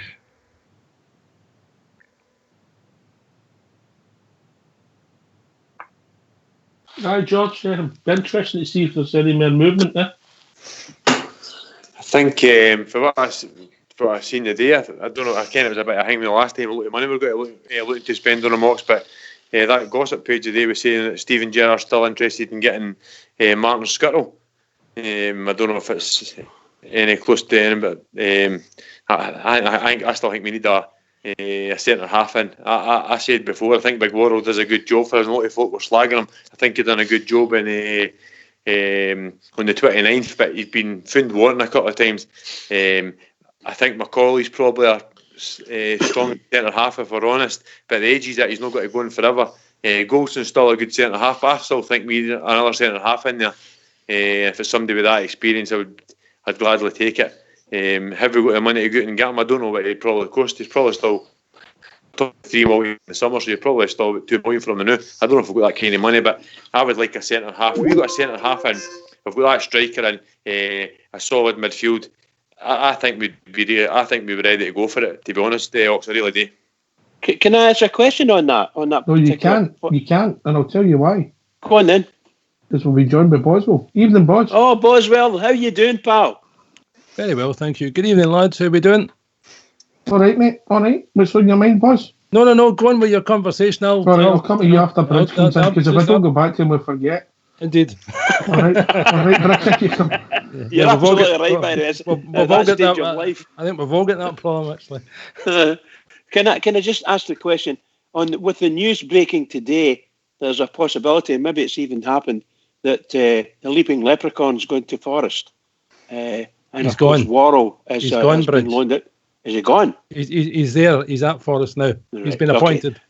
So the chances are that he, given his history between clubs, shall we say, and managers, the chances are that he may just recall Worrell from for whatever reason. If he can do it, he possibly could, simply because of who he's against. Oh, please do it. Well, but the thing is that he's a centre half, and based on what George was saying, that's us. We'll be down a centre half then, wouldn't we? We need to go and get someone. I just wanted to comment about the Nottingham Forest. If there's any chance that he could get one over on us, I'm quite sure that may be one way of doing it. I don't know if he'll take the boy back or not, to be honest. But I'm putting my money down and now. Get us a 6'5" left-footed centre half, a killer, please. She just on that one, Bridge, just a wee quick one. I think Rangers are probably willing to let Katic go back to Croatia for 6 months. I think if they could get a club out there to take him back, he's having a bit of problem with his family and things like that. And I think in the long run, if Rangers could turn around and say a Croatian team, I don't know, whoever, we could get him to go there for 6 months. And maybe work out better for Rangers if we could look after him and say that you go there and deal your business for 6 months, keep fit, play with a team out there, and come back to us in the summer. So I think Rangers would probably be open for that. So if Worrell was to go as well, I think we'd be right in the back foot. So I think we'd need to. I don't know if we'd do that. Yeah. On you come, boys. On you come. I don't think Martin O'Neill will take Joe Worrell back, because I think that Forest, I couldn't understand that, just a side issue here, I couldn't understand the sacking of Aitor Karanka, because they weren't far outside the playoffs. Well, exactly, so and he's had a lot of injuries there, and I mean, look, Nottingham Forest fans have got some nice old Wimbledon-esque type football to look forward to. I would have thought big, huge centre forwards, big, huge centre halves, and get it up the middle and kick it the way you're facing. So good luck to them in that one. But I don't think he'll bring Joe Worrell back, because I don't think they've got a defensive issue as it stands. So I think Joe Worrell will stay with us, and I'm quite happy about that, because if it's good enough for Stevie G, it's good enough for me, and he knows much more about football than I'll ever know. So far as that's concerned, that's how I feel about that. The Jordan Jones signing, I think, is funny because of the meltdown of Kilmarnock fans. I mean, 2-3 guys have been going nuts, boys. Exactly. They really need to attend to their own business and sell out their own allocation of their own parts of the ground. When we ever go, whenever the Rangers go there, they're subsidising teams like Kilmarnock. And the other thing is that whilst I'm not really interested in Greg Stewart, I would just take him just for spite, because they had a GoFundMe page to try and get that boy back, and I think it's got about 14.5 quid in it, and that makes me laugh. So from that point of view, you just think, dear me, Steve Clark's looking to do a good job at Kilmarnock because everybody knows where he's going at the end of the season. He's not going to be staying at Kilmarnock, and they'll go back to the way they were before. So far as I'm concerned, I'm not really interested in Jordan Jones coming to Ibrox now. Glenn Kamara, Dundee have kind of, maybe they've caused a problem there. If there was one, I don't know. But I'm with Bridge. I heard Bridge say earlier that not a penny to any other Scottish club, and I'm right with him on that one. You need to starve these people of the oxygen that they desire, which is our blue pound, and I'd prefer to see these people get not a penny off us for anything. We've done a deal, end of story. If they're not happy with it, well, maybe Kilmarnock in their situation should have offered Jordan Jones a proper contract last year, and they should have been paying him the requisite amount of money of what a £1 million player deserves, because we went in this time last year with £750,000 on the table. They knocked it back, but did they pay the boy the money that a £1 million player get? No, they didn't pay that, and then they want to start weeping and wailing about it. Get lost. Ran over. Well said, Boswell. That's why we just love Boswell, I'll tell you. Just love it, Boswell. Well said. You feel better for that, boys?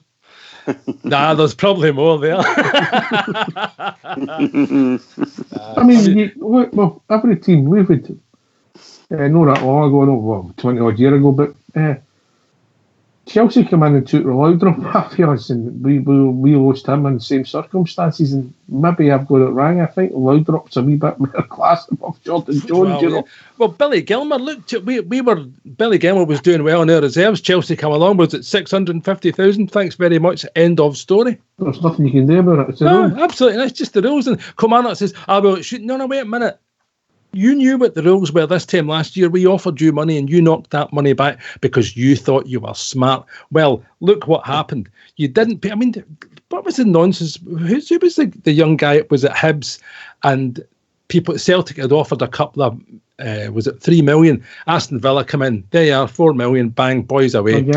Again, because they won't pay the boy the money, and you think, well, wait a minute, this is simple arithmetic. If you say that boy's worth £4 million, pay him the requisite amount of wages a £4 million player gets, and he'll stay. Morelos is a perfect case in point. This time last year, Morelos was possibly going to be going, and I think we were trying to tout him to go away, and we would get maybe 10, 11 million pound if it was a decent offer. But what we then did is say, well, look, we want to keep this boy, so what we need to do is we need to pay him the type of money that this boy's looking elsewhere, so that is a stop to him going to those places.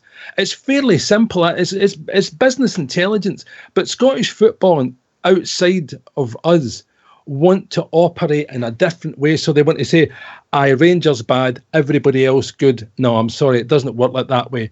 If we offered you £750,000 for your star player, it's only reasonable that if you say, well, the boy's disrupted, well, give him money and the boy will be undisrupted then. Simple.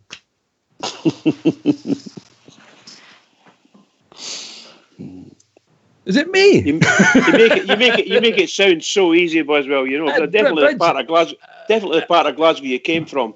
Bridge, it is easy. It is easy because these people want all the rules to be in their favour and all the rules to be against us.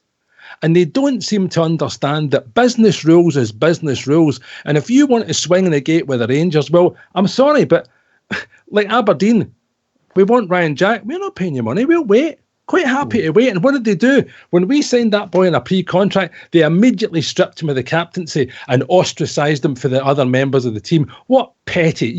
Derek McInnes, loser first grade. Boswell, did you hear the guy for the Kelly Trust the other night? God. What an arse that boy is.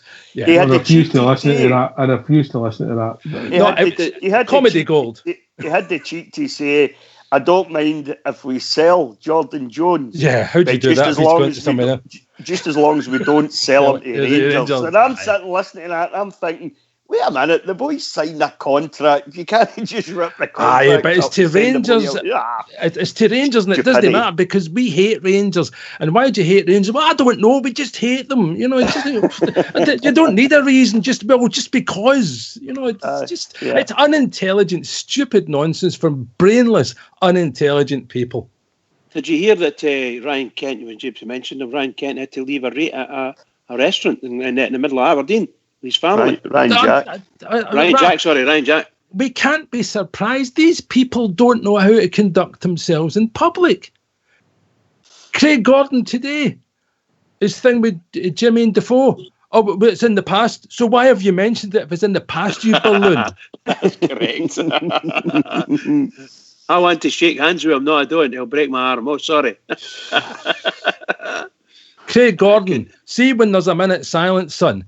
What you do is you stay in the centre circle with your team and you keep your gob shut and you don't move until it's finished. A bit of dignity. Oh, God, I forgot. You play for Celtic. There's no dignity.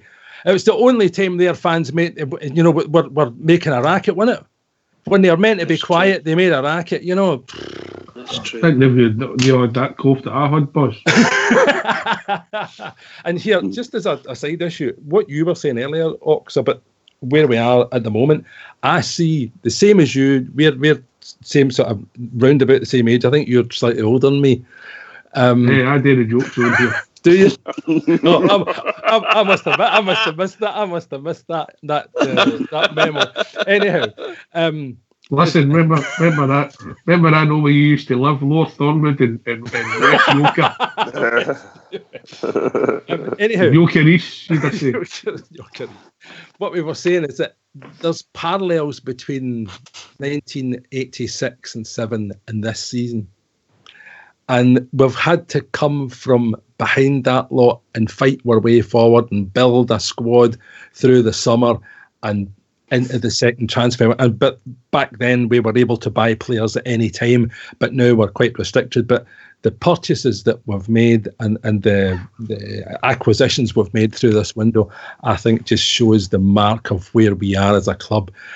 You know, people have been saying we've got Rangers back, and we genuinely have got Rangers back. You can see that by how we do our business. People knew about Stephen Davis, but it wasn't all over the papers. People knew about Jermaine Defoe. But then, of course, we have such great epistles as the Daily Record that give us the nonsense that Jermaine Defoe would be a great signing for Celtic. Oh, sorry, a great signing for Rangers, I meant. You know, so, I mean, and then there's the Jordan Jones and the Kamara boy.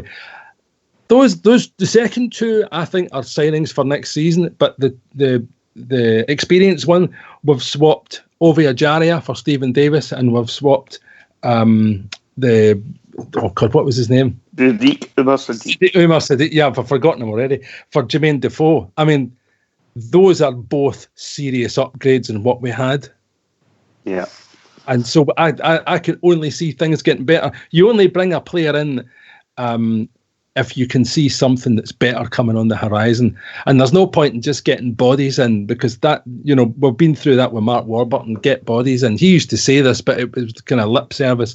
But Stevie G and Mark Allen, the work that's been done through in between the two windows, I mean, the club's been transformed, and you can hear by how the press are, how the media are in general, everybody's upset about that except Rangers supporters, and that's a good thing for the world, isn't it?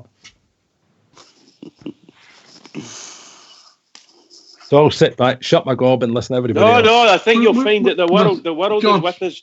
George, you're with us, and I think I don't know if you posted it earlier, and boys, because of his knowledge of football down south, Raphael Morrison's been mentioned right out in the blue, no pun intended. Yeah, he started allegedly. I don't do Twitter. Bridges the Twitter man on here, and he started following all the Rangers stuff, the official, all the players, etc. And that's usually a sign that something's happening. I didn't realise he was still with Lazio. George, you heard anything? And then we'll go to 6 months one deal, seemingly, Ox, eh? Oh, mental. I didn't know anything about it, to be honest. Like, it was said today for left field. It's definitely for left field anyway, because names. But I look at the Steven Gerrard signings have been like that. Ken, we've had a wee inkling of maybe one or two, but then they just seem to. Joe Worrell one came out in nowhere as well, things like that. But it is what it is. Also, I seen that 6-month loan deal, but I also seen the lad of Liverpool as well on a 6-month loan deal.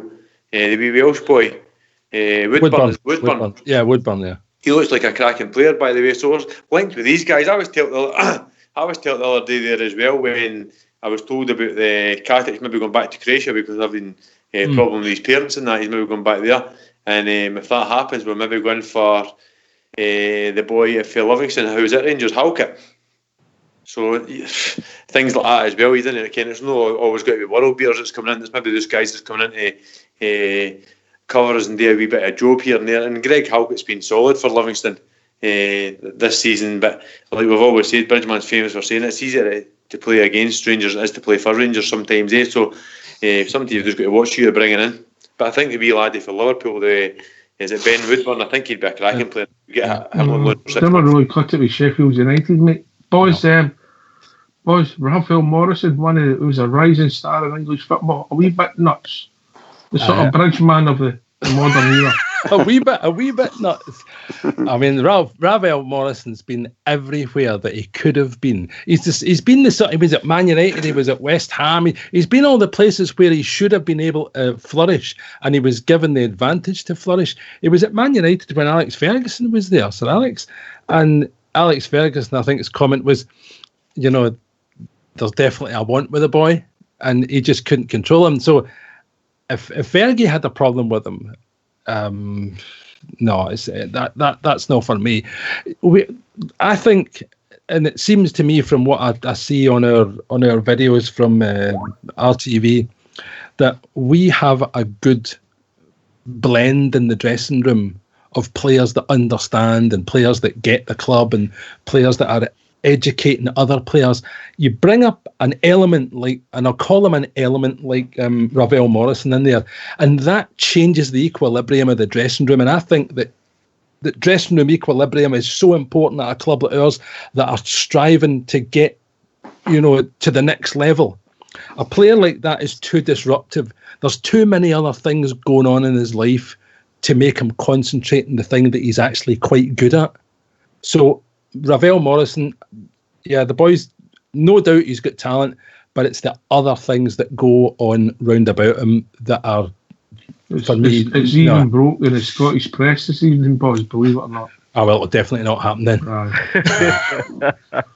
I mean, get down your Paddy Power or your 365 and get money on that, because if the Scottish press are saying it... Well, you see, now, look at this. The Scottish press say, why? Because the boy has a problem.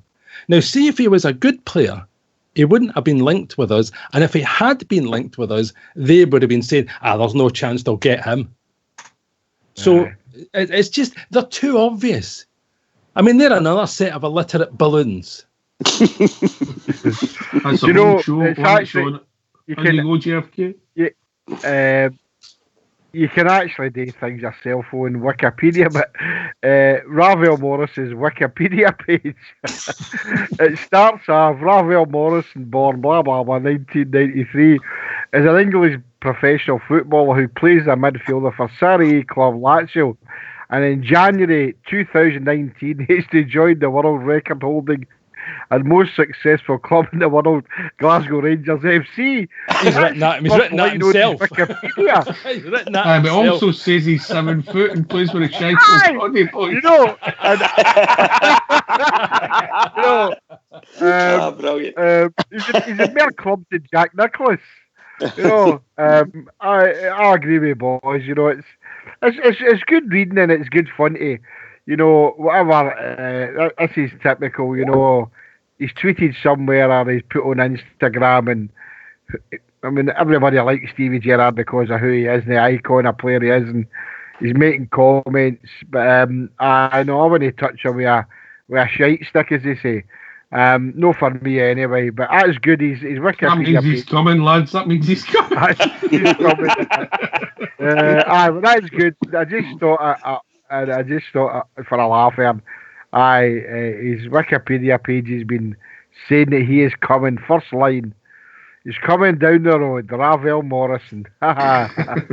Didn't tell me that's not true, Jimmy, because I was thinking Stephen Gerrard's been listening to me and Bridgeman. It's two players in the van. Somebody that can play the drum and somebody that's bigger than 7 foot, 6 foot, 7 foot tall.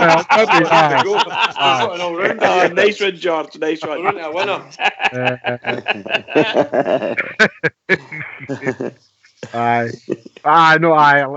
No for me anyway. No, I think that we can file that in the circular file. I think, yeah. Oh, definitely. Oh, just watch this space. Watch this space. No, I'm sorry. I mean, we certainly seem to be getting linked with everybody that comes out anyway, aren't we? For sure, that's for sure. Wow. Yeah. The boy. I agree with George here. I take a punt on the boy Woodward for Liverpool. Woodburn. Woodburn. I rate him. I think he'd be all right as a lone player anyway. Give him a spin. My problem was, mate, he couldn't get near the team at Sheffield United. Yeah. Couldn't get near it. Possibly so, mate. Aye, but they've got Billy Sharp. They've got Billy Sharp at Sheffield United, and he's. I mean, that boy's got. Now, I'll tell you something. I said this on this very platform about 3 years ago. We should go and sign Billy Sharp, because I think at that time he was it might have been at Leeds or somewhere like that, or even Doncaster. And the guy was. I mean, everywhere he's gone, that guy scored stack of goals. Just such an instinctive player. Knows where the goals are, back, and what's the record he's got? Every time he scores, Sheffield United don't lose. That's a great record, by the way. It is. That's a fantastic record, yeah. Do you think the door's completely closed on Lawrence Shanklin now? Aye. It just went quiet on that one, but remember, we've got that new player coming in March, haven't we, George? In March? Big Kyle. That's where he starts. When all That's it, yeah. That's it. Once we change the clocks, Kyle Lafferty comes back. Big George you with that one there, Oxter. Big George called him the daffodil. Oh no, the thing about Lawrence Shanklin, I think I heard JFK talking about Ryan Hardy. And if we are going to change to playing sometimes two up front, I think we need 4 strikers that would potentially play that position. And see, if you're going to bring in Lawrence Shanklin, you'd be as well sticking with Ryan Hardy, because I think the two of them, they might not be the same type of player, but they play the same position. And Lawrence Shanklin, there would be a transfer fee for the boy. He's been at Aberdeen already. Aberdeen punted him, and yeah, it's the usual stuff. He's a Rangers supporter, which is fine. He's been scoring goals for Ayr United, like they're going out of fashion, which is fine. But Ryan Hardy's been doing well in this league, and I would stick with Ryan Hardy before I would go down the Lawrence Shanklin route. Boswell, I saw him when we played Ayr United in the Cup, and he was, to be honest, I think he only got about 3 or 4 kicks of the ball. Yeah, I think they bottled him up, and that was it. Maybe if you move him, not trying to take in. Sorry, pal. If you move him up a level, Bridge, maybe that's the problem. Where the boy is, that's his stat.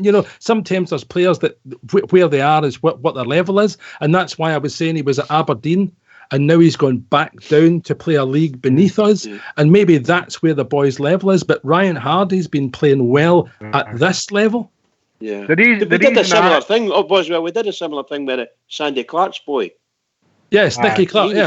He was scoring millions of goals for Queen of the South. Wow. The reason I asked that, boys, is because, before we knew we were going to definitely get Jermaine Defoe, that was one of the guys that I'd said before, do you think he's worth a punt? And that was why I asked the question, do you think that ship sailed now? And do you think we should still go for him? You answered the question brilliantly, mate. That was my question. Should we still go for him? Has the ship sailed? Is he going to benefit the squad? Never mind the team. So, you answered that brilliantly, mate. I agree with you in that aspect. We've got people there now that can do the job. But I would still think that Ryan Hardy isn't a finished article and that he could go elsewhere to enhance the skills. I'd like to see him come back next season a better player. He's a good player. He's banging them in now and again. But I'd like to see him back next season as hopefully the finished article. But time will tell what it'll do. I would JFK. I would like to see him go out to a better level than he's at. Yeah, because I think that, you look at the situation with Greg Docherty, and I think Greg Docherty's become an excellent player where he is because he's playing at a higher level than is expected at him if he was going to go to, let's say, Hamilton or Livingston. If we're going to put players out, I want them to go up to where there's proper competitive football. Mm-hmm. And I think that where the loan deal that Greg Docherty has, and I noticed he's been linked with Hull as well, but it might just be internet rumour. I think you'd said to me, Ox, that it's a solid deal he's got for the whole season at Shrewsbury, but the boy's been touted, and you can see that other people are looking at him. So a lot of people must think that he can move up, and I think Ryan Hardy could be doing the same sort of thing. Get him down to Shrewsbury and see if he can do a job down there. I think the trouble is with Ryan, he's been with the club for a long time. Yeah, and he was there in the Mark Warburton era. He does look as if a boy that he just knows how to score goals. He doesn't look a great player. He doesn't look comfortable. He looks cumbersome at times, but he looks as if he's just one of the boys who can score goals, I remember he had a great game. Did he play well against Dumbarton? Scored a couple of goals against Dumbarton? He did indeed. Yeah. He did indeed, yes. That was his debut. And that was the banter years, of course. Yeah. I think we all said then, Boswell, that we hope he needs to fill out a wee bit, Yes, a wee bit weight on him. A wee bit physicality, that's it, pal. That's it. Yeah, I agree with that. That's a new buzzword, isn't it? Physicality. Physicality, absolutely. Game intelligence and physicality. And was it pitch geography on it? Pitch geography, I loved them. Rudy Bear, are you back with us now, mate? I am, buddy. I am. Is it not great that we're talking about signings, we're talking about players coming in, who's leaving, who's good enough? We all get slightly different views, but we're not talking about courts and the front pages, we're talking about football, mate. Aye. I mean, how long did we do that for? Month after month, and we were talking about court cases. Year after year. Year after year. You're right, Boswell. All the negativity that surrounded us, and all that's been put on the back burner for me since Steven Gerrard came in. And I know in the first half of the season there's been one or two things about courts and stuff like that, but with the European run, we've been allowed to concentrate on the football for a change, and it's absolutely brilliant. I loved the European run. Really disappointed. Did they just get out of that last game? Did they just get that one? It would take us that wee bit further. But to get to where we got to, a 14-game run in Europe with only 2 defeats for me was absolutely phenomenal. I never thought we'd get there. We come to the end of the year. We play the Old Firm game. We absolutely play the dark side off the park. We get into January, and the next thing you know, Stephen Davis and Jermaine Defoe have arrived. It's brilliant, absolutely brilliant. We're now talking about other players that have been linked with the club. We're now talking about, looking forward to the games coming up in the next, starting on Friday night there, with the Scottish Cup game. We're talking about the games that's coming up now and all that. And it's fantastic, Ox. It's what we want to be talking about. We don't want to be dealing with negativity. We don't want to be dealing with the bad news. Some of it contrived, in my opinion. Some of it is, in all honesty, is kind of, it's by the ball, but some of it's contrived for me, with a thing, a media that's not really wanting to see us getting back on our feet again, as Boswell's pointed out earlier on the night. And he's absolutely right, that they don't want us to get back on our feet. We are getting back on our feet. We're excited about the second half of the season.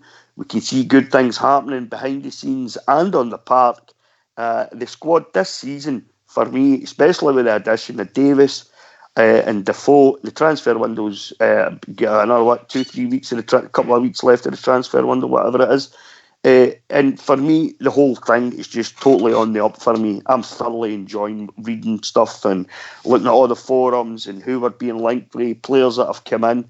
And I thoroughly enjoyed the first half of the season, don't get me wrong, but I don't know. I've just got this wee feeling in the pit of my stomach that something exceptional could happen in the second half of the season if this squad really kick on and take confidence for the results that they had in Europe and for the result certainly on the 29th. Because if they play like that, there's nobody who will live with us in this league. It's as simple as that. Yeah, I hope you're right, Rudy. Boswell then GFK. I was interested today. to read the comments from Joe Cole about Jermaine Defoe. I don't know if anybody saw those. Nope. He said that he was the working best. really hard today, boys. Would you? Well, I thought you were going to say I'm working really hard, and I read it. Tea breaks are a bird, aren't they? He'd said that Jermaine Defoe was the most natural goal scorer of his generation or their generation. He says, "I've known Jermaine Defoe since he was since we were 13." He said, and he's the best finisher. He said, and I've played with Michael Owen, Robbie Fowler. He said, and he says he's definitely the most natural and best striker. He said he's played with both Bournemouth and West Ham with him, and England as well. He said just top player. And look, see when you see Jermaine Defoe's stats, what a player! And look, this was a guy. I mean, I noticed today as well, just as an aside issue here, that is it the Bournemouth striker. They valued him at £75 million, and this is a guy that Jermaine Defoe couldn't get in the team because of. Was the boy Callum? Callum Wilson. Callum Wilson, yeah, £75 million for that guy, and you think, gosh, no, I'm sorry, but I certainly think that the signing of Jermaine Defoe, I think, could be the best thing that's happened to young Morelos, because he's got someone there who he can see in training as this natural player that knows where he is at all times, even when his back's to the goal. He knows where he is. He's got an instinctive thing, and I think young Alfie's like that as well. Instinctive player, knows where he is, plays on the shoulder all the time. But I think Jermaine Defoe will be a really good role model for him to learn from. Well, I sincerely hope he will. Yep. You know, the thing that gets me is that, I mean, the stories coming out about Defoe, about the people who played alongside him and managed him and things like that, it's all positive. And then you've got the negatives, you know. You hear that, I mean, some of us were listening to Radio Snide the other week here, and I don't usually listen to it, but because the puddle drinkers were imploding because of the signings that we'd made, the 4 signings, you know. But when they talk about Rangers, I mean, it's about, well, Rangers have got Jermaine Defoe and they brought Stephen Davis, and there's always a but.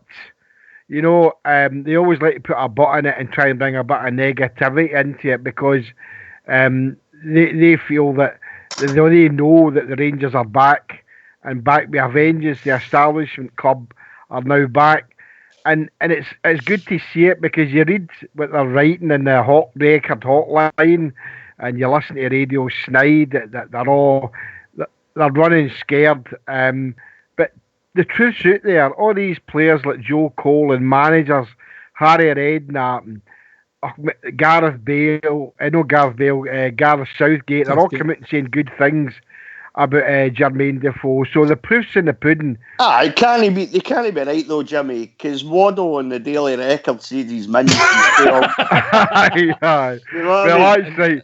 You know, for a man that scored 20 goals in 57 international appearances, absolutely phenomenal. The goals he's scored, he's the 7th top scorer in English Premiership history. So we've got him at 36, and he's going to do. Look, we get 2 good seasons out of Jermaine Defoe, we'll do really well. Yeah. And probably the same with Stephen Davis. Well, the fact of the matter is, what Bozzy's saying is the negativity coming out for the puddle drinkers and the shaggers and the spoon burners, right, is laughable. And Joe Cole had said, JFK, that he would expect Jermaine Defoe, because he's had no serious injuries and how his build is, that he would expect him to play into his 40s. I read that as well. That's brilliant. I'd be surprised if Jermaine Defoe doesn't score. I think when you missed out the pie eaters, mate, when you were doing your... But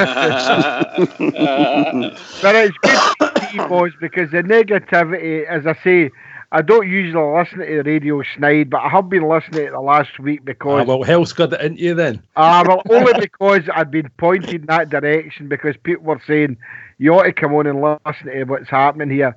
But as usual, the Keevans guy, when he starts to talk about Rangers, he's got to include the puddle drinkers in his conversation to try and do a like-for-like comparison.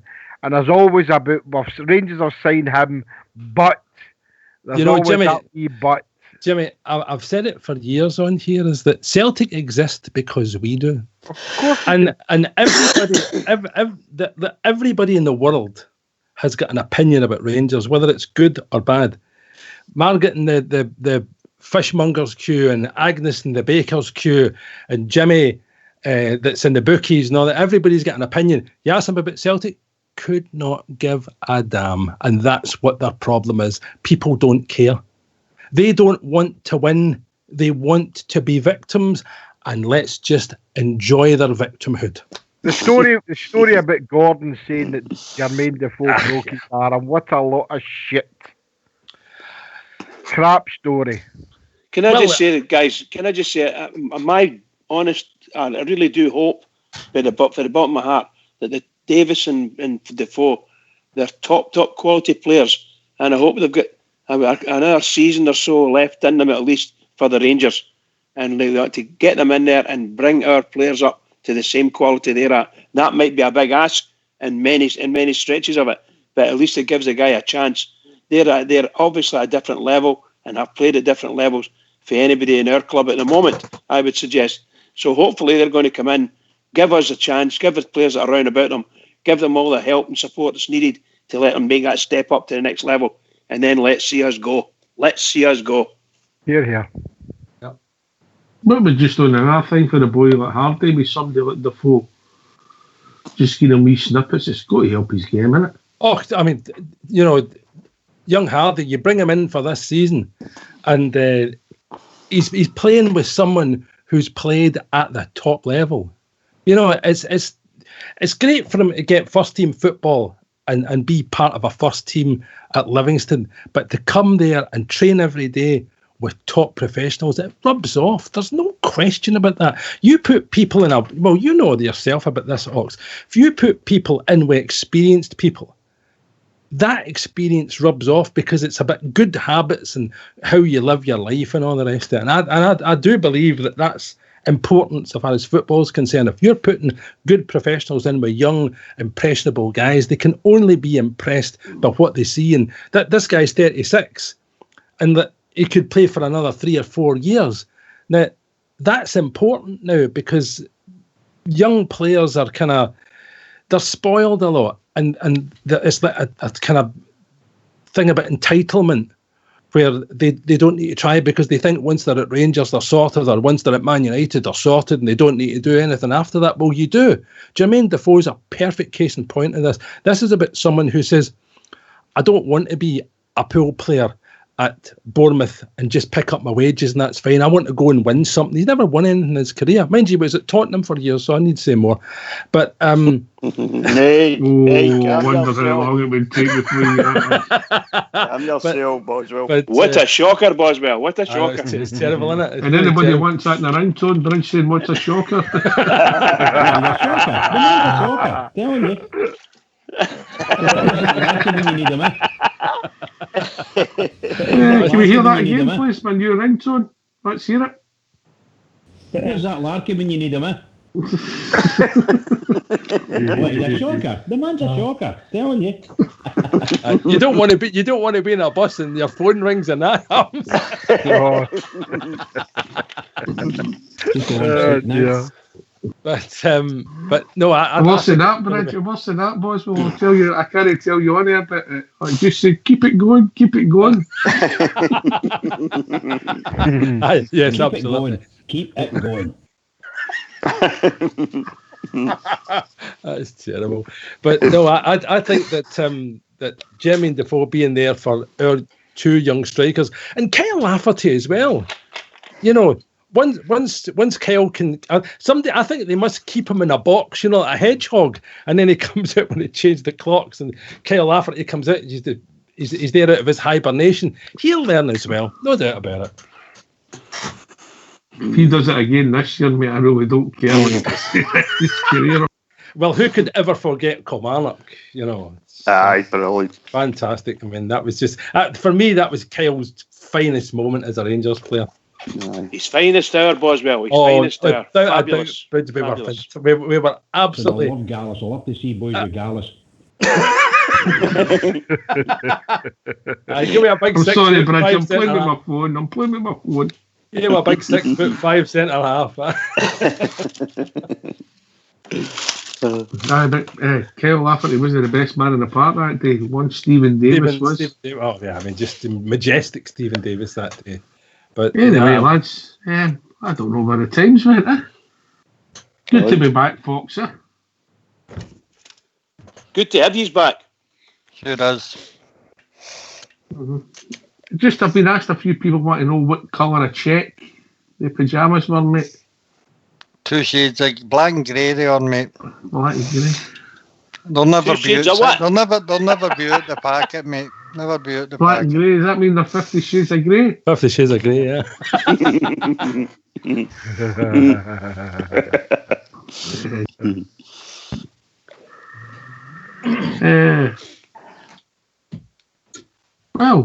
Bridgeman, over to you, mate.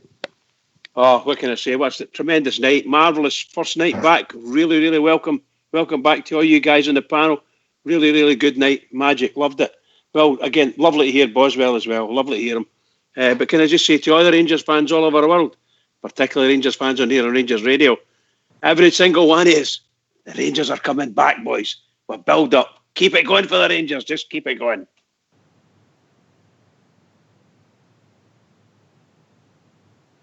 I'm just trying to listen on the callers. Can I thank, obviously, Bridge, Fox and Old School Blue in the background with the technical, Fox as usual, Boswell, JFK, Rudy, Travel Rock George for phoning us, the boy Saw, and Full Ranger, I think, for his first time call. And it was also good as always to hear from Jeeb. This has been Rangers Radio. We're back for 55. Take it away, Old School Blue.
Rough air, guys. Well done. Good show.